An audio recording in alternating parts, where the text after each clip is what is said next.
निकलेगी तो फिर दूर तलक जाएगी। लोग बेवजह उदासी का सबब पूछेंगे।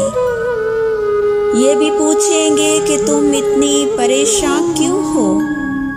उंगलियां उठेंगी सूखे हुए बालों की तरफ। एक नज़र देखेंगे गुजरे हुए सालों की तरफ।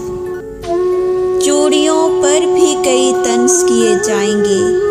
कांपते हाथों पे फिक्रे भी कसे जाएंगे। लोग जालिम हैं, हर एक बात का ताना देंगे। बातों बातों में मेरा जिक्र भी ले आएंगे। इनकी बातों का जरा भी असर मत लेना, वरना चेहरे के तासुर से समझ जाएंगे।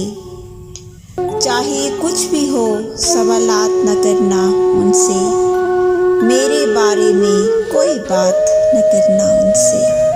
बात निकलेगी तो फिर दूर तलक जाएगी।